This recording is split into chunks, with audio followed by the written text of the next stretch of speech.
Welcome to a special spooky Halloween episode of Smash Fiction, the podcast where we pit two or more nerd icons against each other in a battle of strength, or wits, or an ability to command scary demon dogs that serve a mysterious and all-powerful evil god, and argue about who would win. This week, Ghostbusters versus Silent Hill.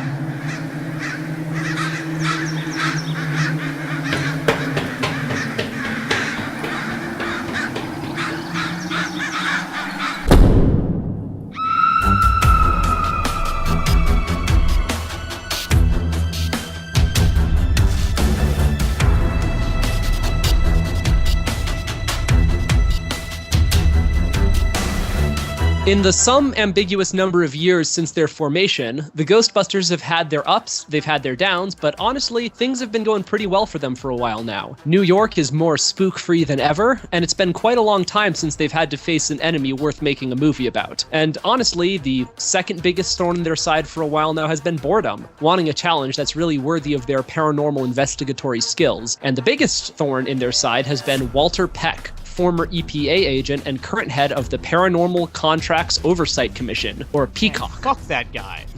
Always telling them that their latest inventions are using chemicals that are illegal for ordinary citizens to own, or that they're emitting too much harmful radiation or whatever, which is why they were shocked when he showed up on a sunny day in late October asking for their help.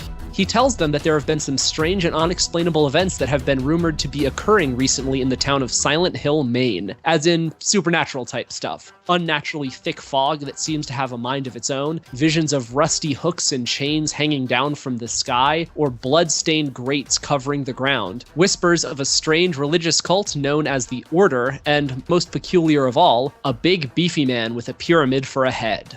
A lot of people that have ventured into this town haven't come out. He's heard conflicting reports regarding the fates of certain individuals. The same person has been reported by different eyewitnesses to have survived, or to have died horribly, or to have been abducted by aliens. What explanation could there be for these strange sightings? Walter Peck, of course, thinks that it's probably just a bunch of nonsense, people overreacting to perfectly normal phenomena, but just to be on the safe side, he's sending in the Ghostbusters to investigate. And he's promised them that if they can get the level of supernatural activity in Silent Hill down to at or below the national average, he will give them not only a boatload of cash, but also increased freedom and leniency in their future ghost-busting endeavors. The GBs, no stranger to the paranormal, are expecting the worst and taking no chances. They suit up and drive the Ecto-1 all the way up the New England coast, siren blaring the whole time. As they pass beyond the town limits and a strangely thick fog begins to roll in, Egon fires up the PKE meter and it starts dancing like a dashboard hula girl in an earthquake.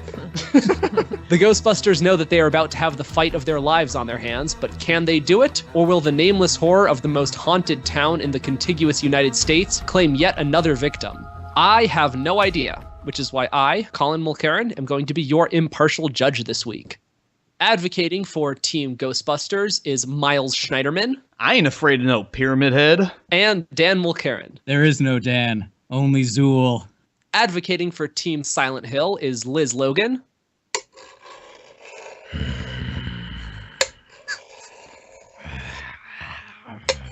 I don't think that counts as a voice match. Hey, that's actually creepy. And special guest host this week, Rafael Medina. There was competition here. It's gone now. In order to see which team would be going first this week, I had a cat and a vial of poison, and I put it in a sealed box, and I had the contestants take bets on whether or not the cat was alive or dead. Team Ghostbusters said that it was both, and Team Silent Hill said neither. I then opened the box to reveal that there was neither a cat nor poison inside, because I'm not a monster. Team Silent Hill, you have the floor. Make your opening arguments. Silent Hill is literally the worst place ever. You can hardly see. There's monsters that resemble mutilated Barbie dolls from hell. There's cultists trying to impregnate you with a god, and the list goes on and on. The Ghostbusters have no chance. You gotta understand this about Silent Hill. Silent Hill bases its endless supply of monsters and horrible things off the worst fears or secrets or bizarre desires, fetishes of whoever wanders into the town. So this thing is going to sink its tentacles into the Ghostbusters' minds and craft the worst scenario possible for each one of the Ghostbusters, and then send things out to rip off their skin and make them into flesh playthings. not only do you have all sorts of crazy monsters, you also have tons of regular human cultists who are known to be able to use magic. They can cast spells. Dahlia is one of these people. She's the one that was trying to impregnate one of the main characters from Silent Hill. Just to briefly go over the monsters that the Ghostbusters will be dealing with. First, we mentioned Pyramid Head. So the guy's pretty impervious to bullets. He's very strong. He frequently messes with his victims' minds. His great knife can slice through super thick steel. You can't really hide from him. He can summon cockroaches, which was shown in the movie. And remember, never underestimate the control of insects. Thank you, Magneto. He can split a man in half, and he can even turn some humans into additional pyramid heads. Some more of Silent Hill's crazy monsters. There's the Bogeyman, who has a huge hammer. He's shown taking out multiple enemies at once. He can take lots of punishment. There's the bubble-headed nurses, which are made to seem sexual. That's what the creator said. I don't know. Maybe some people like that, I guess.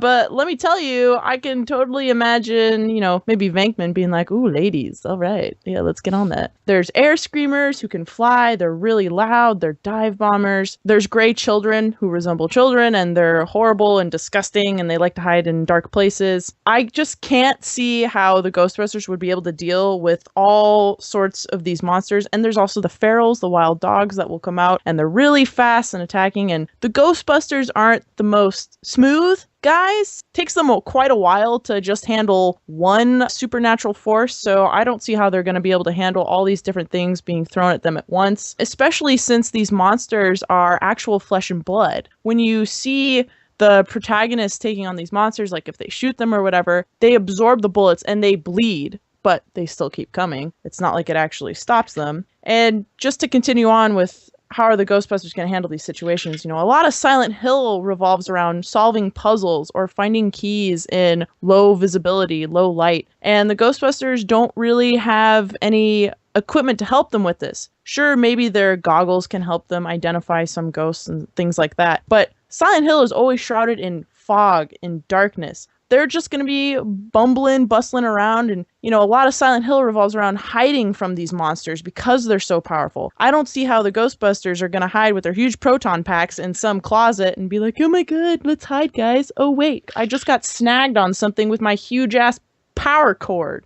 Basically, Silent Hill is going to have these Ghostbusters in its grasp, and it's going to tear them apart. It's going to flay them, and they have no hope. Raphael? Well, thank you.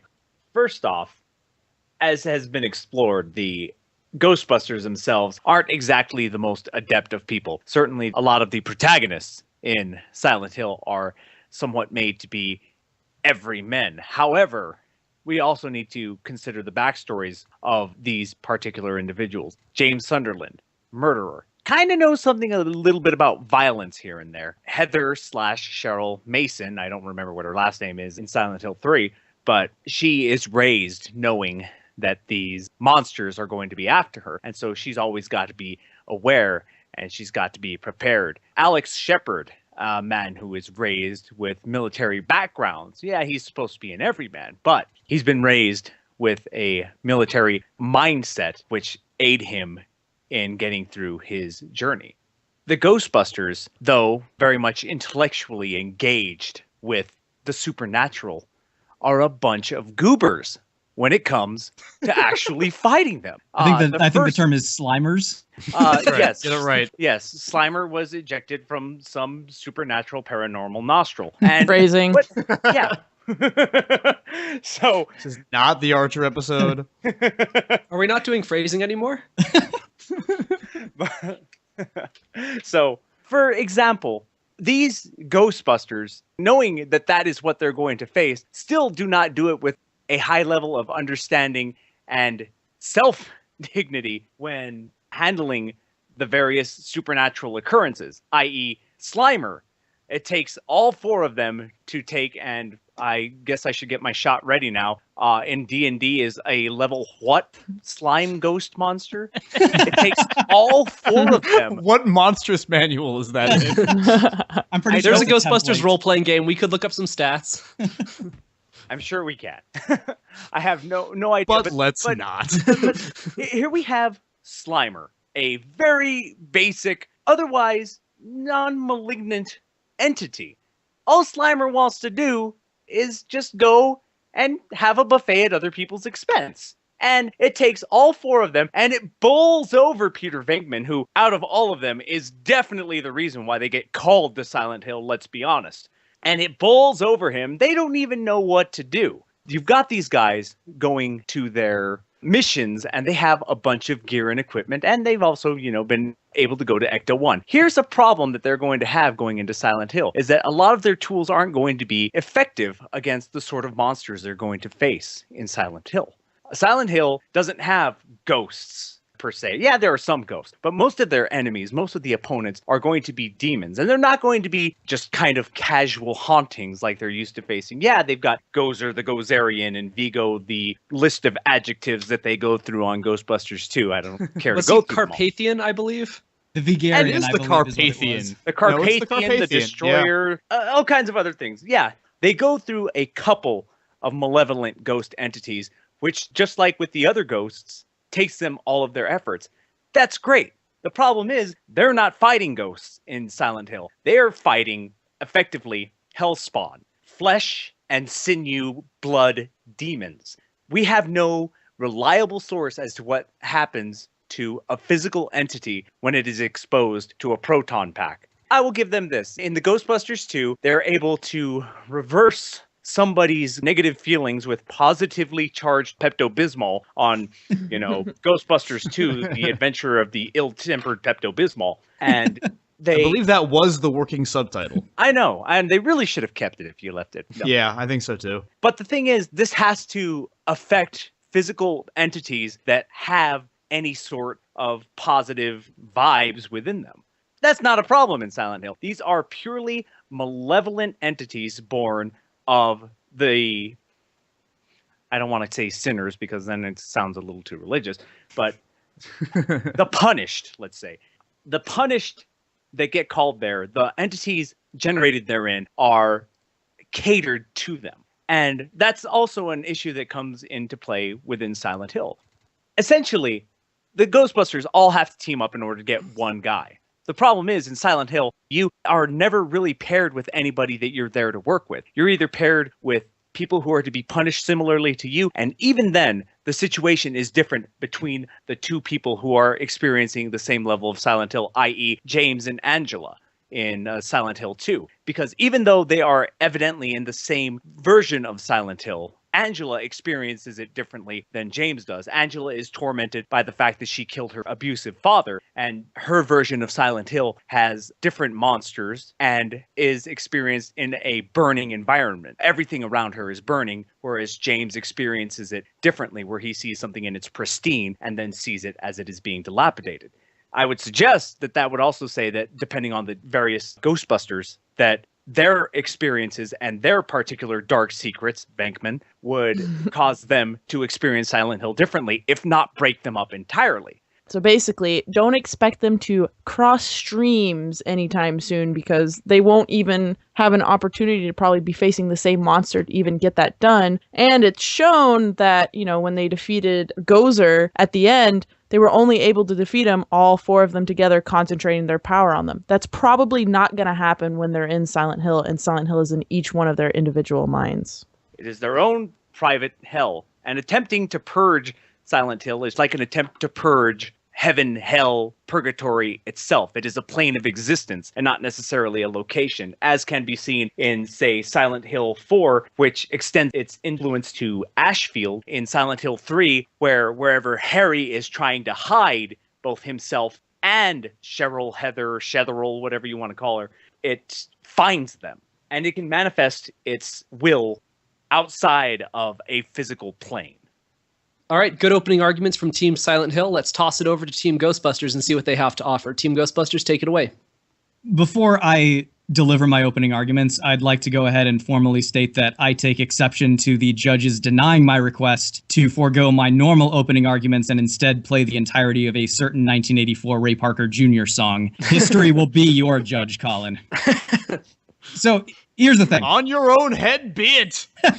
Regardless of what lies Raphael would have you believe, most Silent Hill games start with a single protagonist with no previous paranormal or combat experience. James Sunderland, I will remind you, is a murderer. He murdered his wife, who was wheelchair-bound at the time. But this protagonist wanders blindly into that particular creepy American town. Most of the time, they don't even start with a weapon. They have to find whatever they can scattered throughout Silent Hill. By the end of the game, they've managed to defeat whatever slow-moving threats have come shambling out of the mist, and they get to move on with their lives. Now, compare the average Silent Hill protagonist with the Ghostbusters, a group of four seasoned warriors in the war against the supernatural, armed to the teeth with science-defying lightning guns. They're going to clear out this pathetic little burg in no time.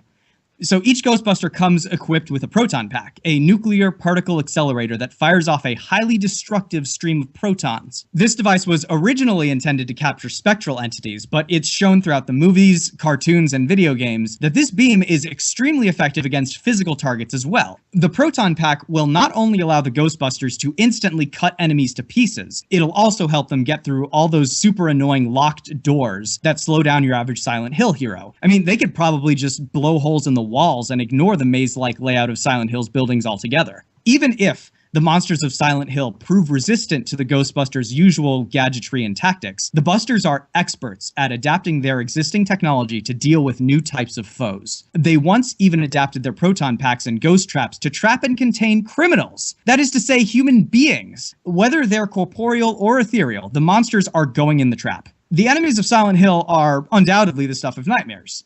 I mean, right?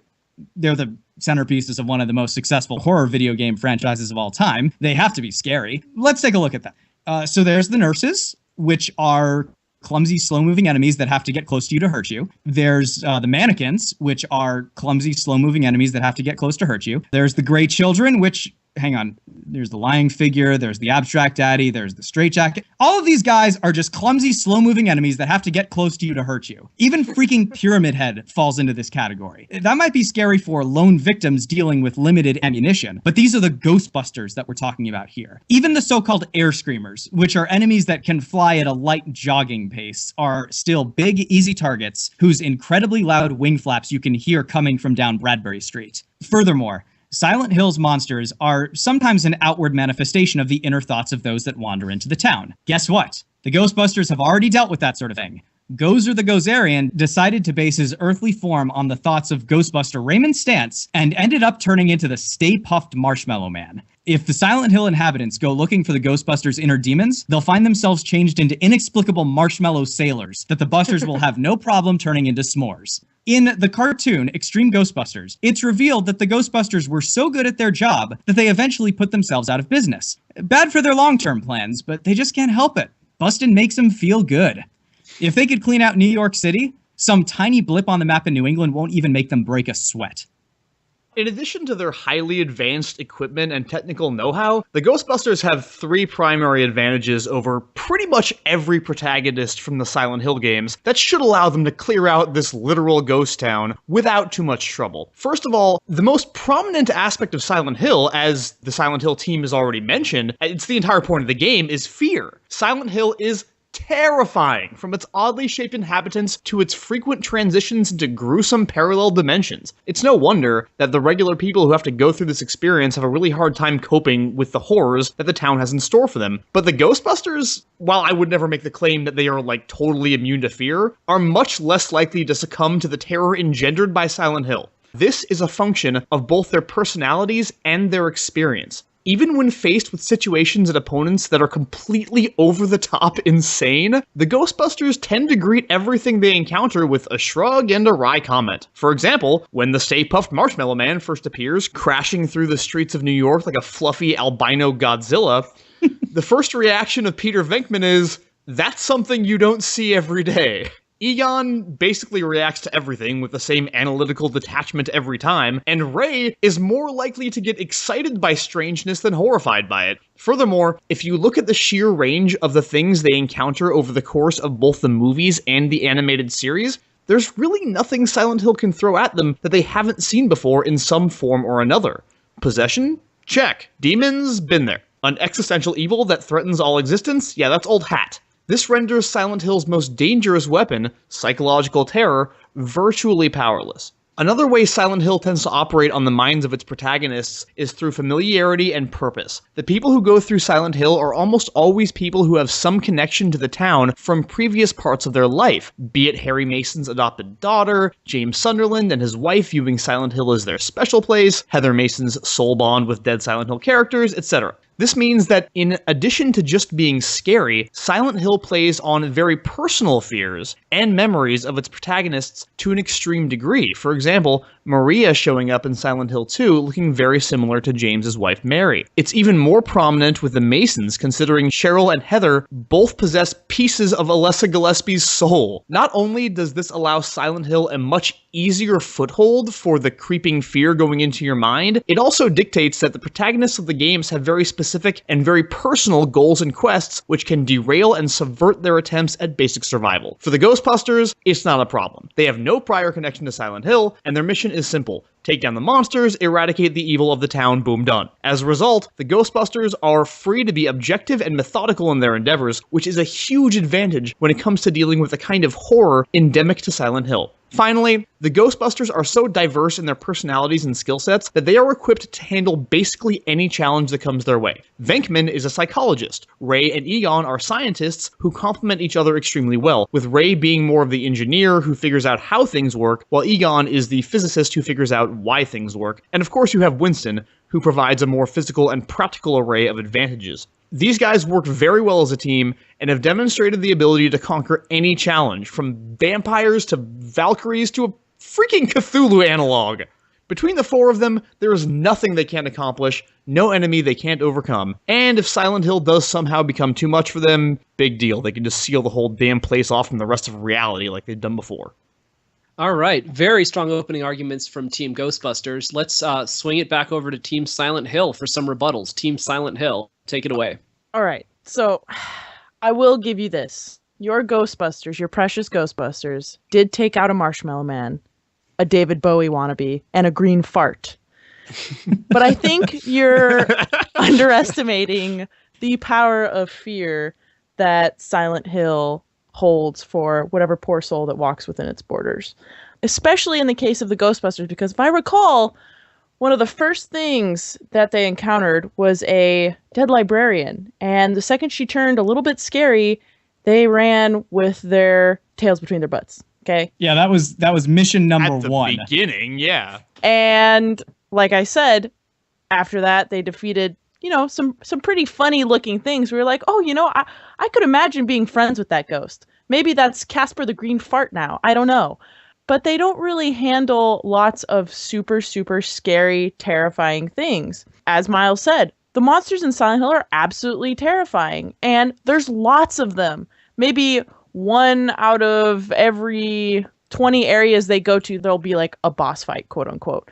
And, they might have a chance, but you got to realize all the areas that you go to in Silent Hill, like there's tons of monsters coming at you at all the time. And, like I said before, Silent Hill is dark. Really, really dark. Like your character needs to make sure they have a flashlight. You need to be checking around yourself all the time. And you're talking about how they'll be able to use their proton packs and shoot whatever comes across in their way, but it's so freaking dark and foggy. I mean, you can't put on some night vision goggles and see, oh, hey, look, I can see through the fog now. Allow me to introduce you, however, to the Ecto goggles, which can detect supernatural entities as seen in the video game. Sure, but it doesn't matter. There's going to be so many all the time. And plus, when you're wearing goggles, your field of view is super limited. Like, there could be something all over the place. And the games show when you're walking through an area, whether it's outside, whether it's inside, there's lots of enemies. And even in the movie, like, I can just imagine them going against Pyramid Head, and they're probably thinking, oh, here's Pyramid Head, let's cross streams or whatever. Well, you forgot about all the frickin' insects or whatever that are now crawling and trying to drag you to the ground. It's going to be a lot for them to handle, and I don't think they're equipped, because most of the scenarios we see them in, it's only handling one thing at a time. Silent Hill is not just one thing at a time. Yeah, it's about 4 things at a time, generally. I don't remember these rooms full of enemies that you seem to be recalling, Liz. They tend to keep the entire streets of Silent Hill themselves. Yeah.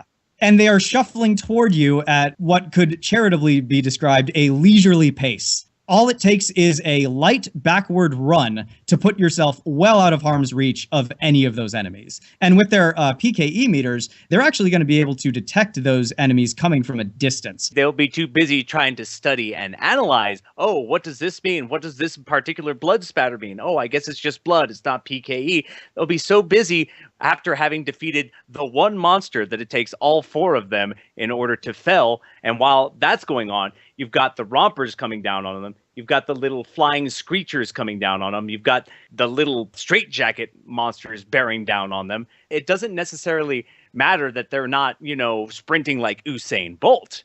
The thing is that there is just so many of them. Another problem that you've got is that with the Ghostbusters, you've got Venkman trying to play off something like, well, you don't see that every day. There's a problem in that the Ghostbusters enjoy the support of all of New York City, and they deal with a ghost at a time. They don't deal with an entire town with a malevolent presence that is simply out to kill them. Each and every one of these monsters isn't there to spook, or isn't there to haunt, or isn't there to, in this case of some of them, just eat whatever they couldn't get a chance to eat in life, and so that's what their entire afterlife is defined by. Each and every one of these things is there to kill them. Most of the Ghostbusters spend their time studying these things instead of fighting, and if they run across a problem that, as you said, that they're unable to counter, they can go back and modify it. Here's the problem. People don't get out of Silent Hill. Nobody gets out of Silent Hill. What are they going to do? Try and get out when they find out that Ecto-1 isn't working? None of the protagonist's vehicles ever work in Silent Hill. There's always inexplicable crashes. There's always something going on that would prevent them from being able to leave. So what they get there with... we're just going to have to destroy every monster in town until it lets us get Which out of that's Silent the thing. Hill. If only they had a fire hose that shot lightning. Boy, that would be nice for taking care of crowds of enemies. The problem, as Raphael stated earlier, is that Silent Hill is essentially like a repository for souls. It is heaven, hell, purgatory, whatever. Like, you can't destroy that without destroying people in general. Like, it's an endless buffet. And an issue that also comes up is that we're once again going with the most, the best, and the greatest. And the thing is, the Ghostbusters are none of these. The Ghostbusters are goobers, as has been demonstrated in Ghostbusters 1 and 2.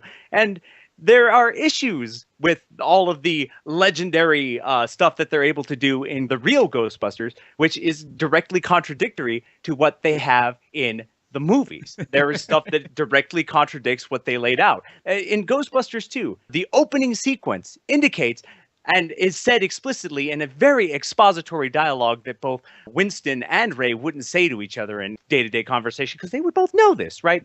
What I'm saying is that they didn't get sued because they were too good. They didn't go out of business because they were too good. They went out of business because they got sued. I'm talking about an Extreme Ghostbusters. That was the animated series that came out in the 90s. Which dealt with a new generation. I'm talking about Ghostbusters 2. Ray and Winston, at the very beginning of the movie, indicate that the reason they went out of business was not because they were good, but because they got sued out of existence. What did they get sued for doing? Does it fit into it? I'm curious. For property damage, for effectively a lot of property damage that came with a lot of their jobs. They got sued out of existence. But they get their company back over the course of that film and go on to have a long that ghosts are real once again because people stop believing in them, and then it takes all of them to trap a couple of ghosts which are currently strapped to chairs and unable to move, and they destroy an entire courtroom. That's the other thing, is that the Ghostbusters, as depicted in the movies, are incapable of using their weapons without effectively making an agility check. Try to imagine the Punisher using a Glock 9 without, trying to do a strength check, or Pamela Anderson trying to run across a beach without making a breast check. I don't know. For our non-role-playing game...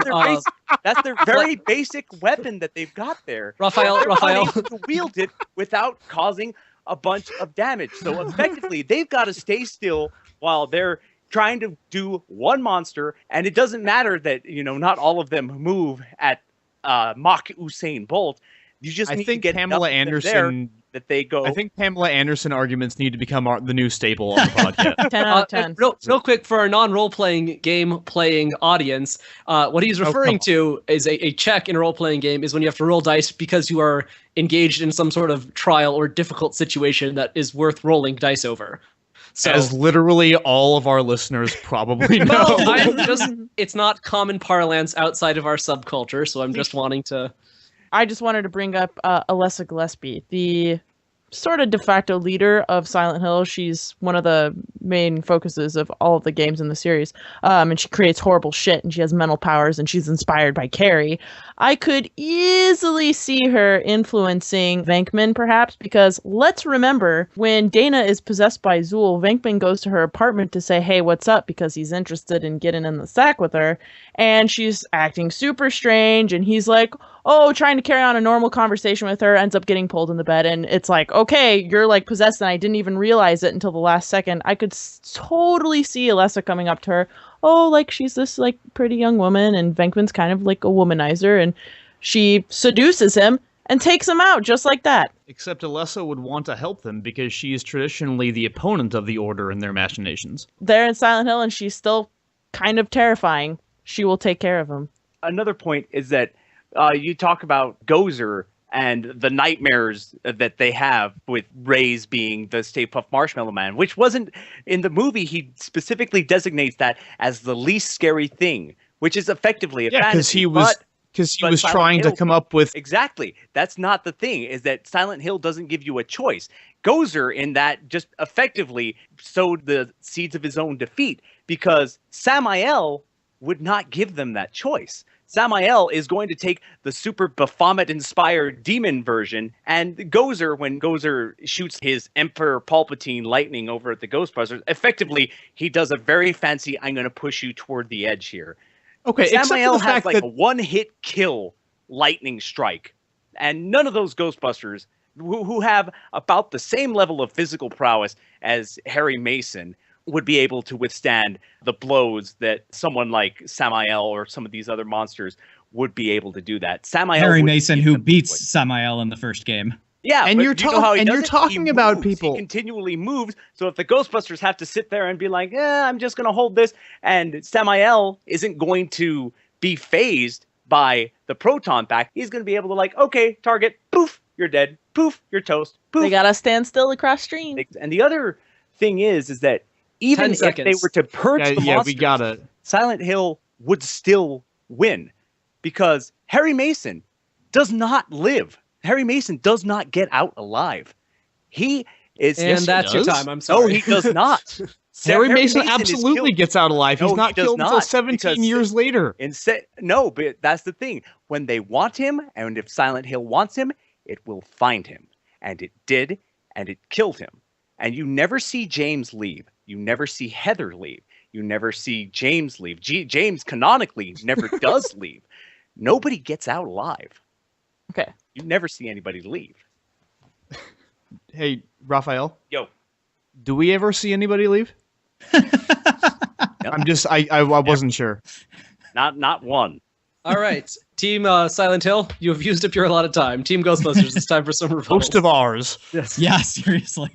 Just to clarify, when you talk about how Silent Hill is going to reach into your mind and like prey upon your fear, look at the people you're talking about when you're looking at Silent Hill protagonists. Like you guys said, James Sunderland is a murderer.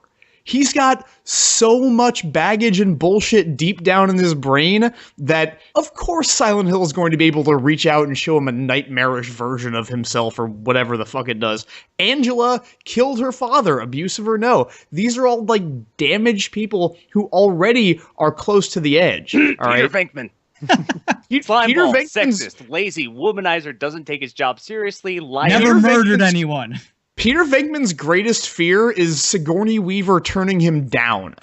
All right? The worst thing that Ray and Egon have ever done... Yeah. The worst thing that Ray and Egon have ever done is being kicked out of their university for being too obsessed with ghosts. And that's already happened. I also wanted to point out that you keep going on about the fact that, you know, the Ghostbusters don't have any experience dealing with the threat of this capacity more than one thing at a time. Despite your attempts to discredit their accomplishments in the animated series, there are so many examples of them pulling off not just more than one ghost or monster at a time, but like actively clearing out towns and saving the world. There are numerous examples to choose from. Just one that comes to mind is the episode of The Real Ghostbusters, No One Comes to Lupusville, in which the Ghostbusters clear out an entire town of vampires and werewolves before sealing it off from the outside world. If I can cut in, Miles, I actually made I actually made a list of every enemy the Ghostbusters fight. So from the movies, we have, ghosts, immortal wizards, and shape-shifting gods. With the cartoons, we have witches, golems, trolls, demons, robots, doppelgangers, genies, gremlins, goblins, vampires, elementals, were-chickens, the Phantom of the Opera, Bigfoot, the Headless Horseman, the Dragon Tiamat, the Four Horsemen of the Apocalypse, and, again, Cthulhu. Cthulhu. So enough of this, like, they only face ghosts, they only face one at a time, and they need all their combined efforts to defeat just one. Again, when you're looking at Ghostbusters the movie, that represents the very beginning of their career. Over the course of the animated series, they have a very long, very successful business in which they face all manner of opponents. I wanted to bring up quickly your points about Silent Hill engendering within each of them their own personal hell, which you're saying would prevent them from working together. As I recall from my research into the Silent Hill games, there are numerous occasions in which, personal hell or no, the protagonists of Silent Hill work together and are, exist on the same plane at the same time. One of the more notable examples being at the very beginning, Harry and the police lady, was Sybil, I think is her name, and they are together all the time. They interact. There are numerous people who interact with one another and who are able to work together and against each other. So I don't think you can safely say that Silent Hill would separate the Ghostbusters. I believe they will be able to use all of their abilities in tandem, which they are very good at doing. Yeah. You guys have also talked about the sort of negative psychological impacts that the town itself has on people. The Ghostbusters are seen in the video game to still have access to the psychomagnetheric mood slime from the second movie. This can be used to basically counteract negative feelings. That's how they used it in the movie, and that's how they can use it on themselves now in order to prevent the effects of Silent Hill. The other thing is that in the video game, they actually have a device called the slime blower, which sprays this mood slime reinforced with positive emotions. It's highly versatile because it not only disrupts negatively aligned entities, such as anything from Silent Hill, but it's also used to create really strong tethers. It helps the Ghostbusters to move heavy objects and ensnare enemies. I mean, the enemies from Silent Hill already move really, really slowly. The only way they could be less threatening is if they were stuck in place by slime that also happened to be toxic to them. So that little negative feeling sludge might be useful, honestly, but to get into the meta of Silent Hill, you're forgetting about the Order, the cultists, the cult of murderers, kidnappers, people who are absolutely horrible and will stop at nothing to keep their little cult of Silent Hill safe and to keep outsiders out and to kill tons of people. Have the Ghostbusters ever murdered people? They have. Murdered, no, but defeated, yes. They have trapped. They have trapped human beings inside of specially modified traps. When was that done? I imagine that's when they ran out of ideas in the cartoon at some point. That is animated correct. series. I had a feeling this was going to be brought up. It is in the episode of the cartoon entitled "Ghostbusted," which is all fine and dandy, but they have to set traps, right? And traps require some setting up. And we've established that in order to dodge Silent Hill enemies, because they're so easy, you have to constantly keep moving. Well, I'd really like to see them set up those traps to take care of those people when they're being attacked by monsters and all that stuff. Okay, fine. Setting up the trap involves them throwing out a shoebox-sized device, which they then open up. And how are they going to carry all this stuff with them? They're going to that's not even getting into the question of what's going to happen if the Ghostbusters, if and when I should say, the Ghostbusters find any of the artifacts scattered throughout Silent Hill that allow them to effectively deal with the monsters and enemies there, such as the Seal of Metatron or the little red potion that exercises spirits, and or that thing that looks like the fucking Triforce. And I don't know how effective they are in going to be doing that. I mean, like I said, they're not the smoothest guys. They've got huge proton packs.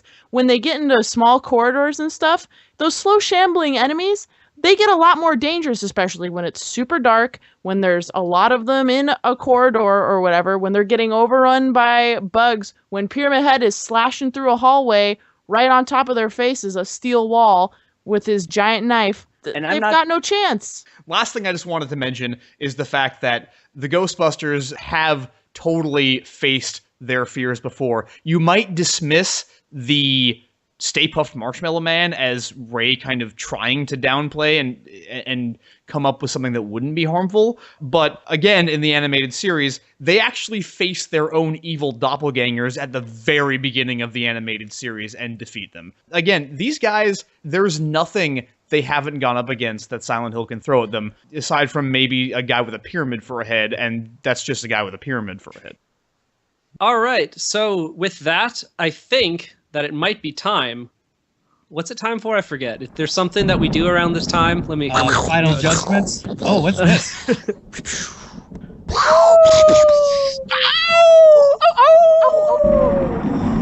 It's time for lightning round.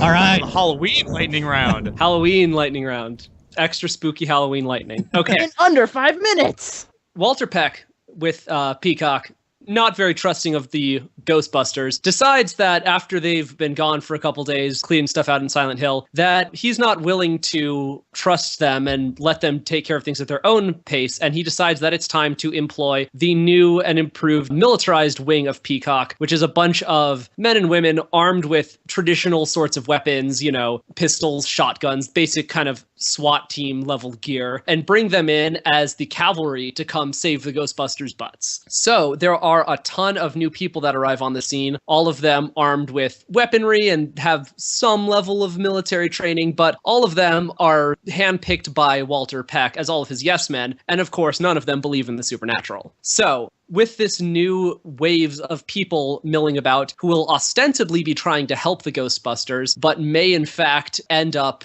just causing them more problems, how does this change the circumstances? How will the Ghostbusters use these new heavily armed allies to their advantage? And how will Silent Hill use these new meat sacks and this new prey walking around its streets to defeat the Ghostbusters? Team Silent Hill started us off in the main round, so Team Ghostbusters is going to start us off in the lightning round. Team Ghostbusters, take it away. So, interestingly enough, Miles has touched on a couple of areas of expertise that the various Ghostbusters have. One of them, which was not mentioned, is that Winston was formerly a Marine. So Winston is used to useful command structure and used to ordering around people who have firearms in a sort of paramilitary structure.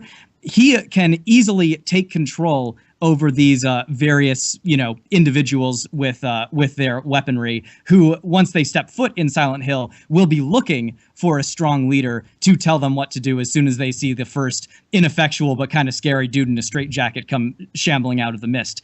They will flock to the Ghostbusters, who possess these, physics-defying weaponry. And with Winston commanding them, they will actually defy all trope and be able to be an actual effective military unit. With this, Silent Hill will lose the one, albeit very tiny, advantage it may have had in terms of its numbers, when an actual effective military force will suddenly be walking through its streets, taking out monsters long before they are a threat to any of them. Not to mention the fact that the great thing about the Ghostbusters equipment is that it's so simple to use and easy to learn. We know this because Winston picks it up instantly, despite the fact that he's not a scientist and doesn't have a scientific background. So, if necessary, all these reinforcements can also utilize the Ghostbusters equipment as effectively as the Ghostbusters themselves can. What we've essentially seen here is an infusion of more Ghostbusters into a situation that the Ghostbusters already had under control.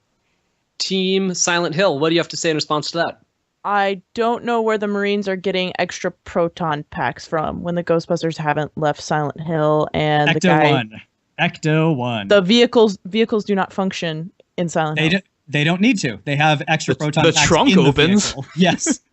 So a huge force. Okay, let's see. How many proton packs can we fit in a trunk?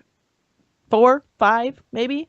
Probably 4 or 5. We're talking about a huge contingent of Marines or whatever coming into this. I'm picturing, this town. A dozen or so, maybe a I'm little. just bit. saying, in case they need them. I'm not saying they necessarily need them. So, But if they do want to pick up the Ghostbusters equipment and use that to help them, they can. So yeah, and that might work for a little bit, but as you guys have said, the Ghostbusters are so hardened and stuff. These guys have probably never faced anything like this before, and Silent Hill will have them in the fetal position and becoming Pyramid's playthings in not very long. And some of the monsters might be taken out by whatever means people are using, but we got to remember that there's also like pure ghosts that maybe will pick off some of the other Marines. Like in Silent Hill 4, there's ghosts that when they're just in the same, like they're near you in the same vicinity as you, they start draining your health. And they can only be stopped with one of 2 items, either the Sword of Obedience or some silver bullets. And I'm pretty sure those aren't standard issue. And the only things that can protect you are other items that you have to spend a really long time for looking in Silent Hill. And that's even before some of the monsters transport you into a nightmare dimension where you need to quickly run from all sorts of different things thrown at you and find a way out. So maybe the Marines might be able to run out, but remember, the Ghostbusters aren't the most physical guys, and they're throwing all sorts of things at you. And I don't see how these people who have no experience with supernatural or whatever are going to be able to use any equipment effectively with or without the Ghostbusters guidance. And the Ghostbusters are just going to have a lot of dead bodies to run through. You know what's sad and great about having military people? Is that you've got people with a lot of demons and PTSD, and that is going to be the sort of thing that Silent Hill is going to feed off of. I guarantee that a lot of these people are going to end up becoming the screamers and minions from Silent Hill Downpour, which is antithetical to Dan's everybody's a shambling slowpoke argument, because these people run at you with pipes and chains and axes at full speed, at full sprint, and are able to catch up with you. But let's not dwell too much on that, because they're not all slow. A lot of them are quite capable and very, very dangerous. Additionally, there is a legitimate issue here in that Silent Hill, as a repository for the damned, which is a great band name, by the way, it's going to have a lot of monsters that are able to be generated. Now, here's a problem. Are we talking about the packs that have the 5,000-year half-life of the movies, or are we talking about the ones that after 10 minutes of use they need recharging? And unless they've got a recharging station there in the Ecto 1 that doesn't run and isn't active and probably doesn't have a source by which to repower these power packs, I'm gonna go ahead and say the Ghostbusters are going to end up needing to use the old sticks and boards with a nail in them themselves, and probably freak out of their own accord. And then you've got a bunch of other minions that are going to succumb to the horrors of Silent Hill, who don't have this wealth of experience, as it has been argued, which I take contest with, especially in Ghostbusters 2, when they're trying to get used to it. And Winston, unless I'm mistaken, Winston did not pick it up, but in the great 80s tradition of movies, 30 seconds. Picked it up in a 80s style montage, and Gonna of course have a a montage can happen montage. in an instant. I- And so that's The best how way to learn quickly- things. Best way to learn things, but the problem is that does require some actual time. So, do they have 1-2 extra proto packs at most? And which ones are we talking about? Are these the ones that need to be recharged, or are they the ones that have we have unlimited ammo because it works for the script? I'm going to go ahead and say it's that last one. Yeah, let's take that one. All right.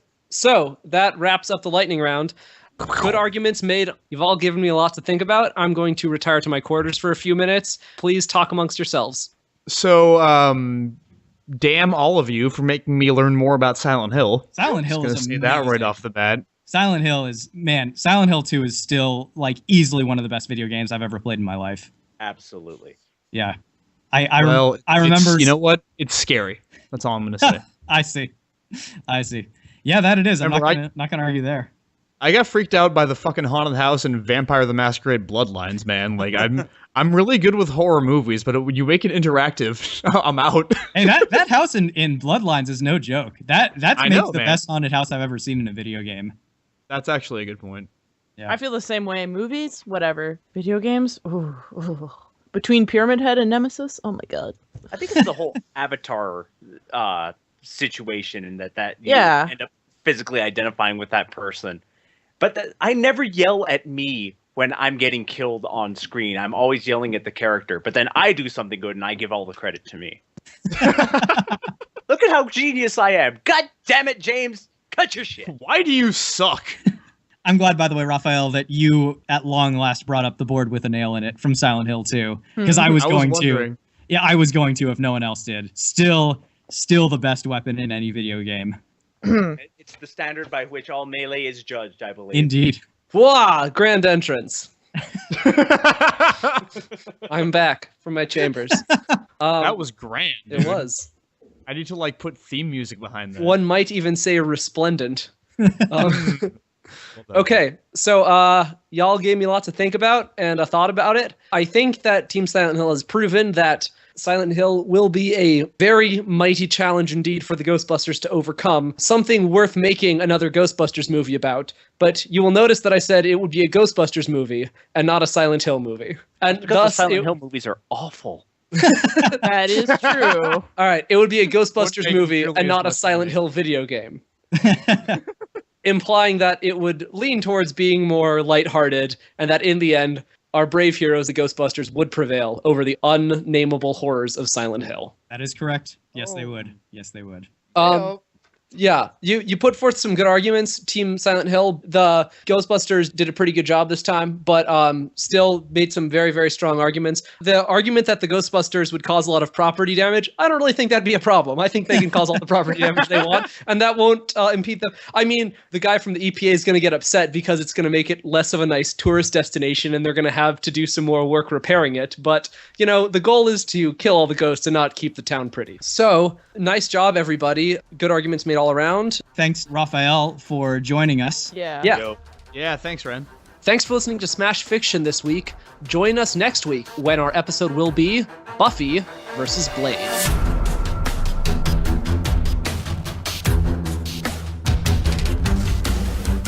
Smash Fiction is produced by Miles Schneiderman, with logo design by Colin Mulcairn. Special thanks to Kevin MacLeod of the Clan MacLeod for our theme song, which is called Hitman.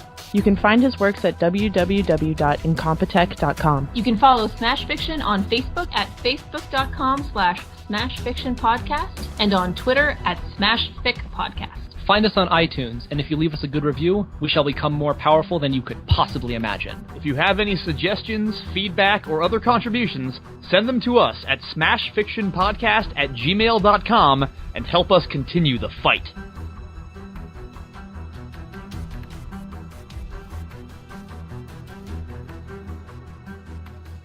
This device was originally intended to capture spectral entities, but it's shown throughout the movies, the cartoons, and the video games. Okay, hang on. I sneezed, I'm so sorry.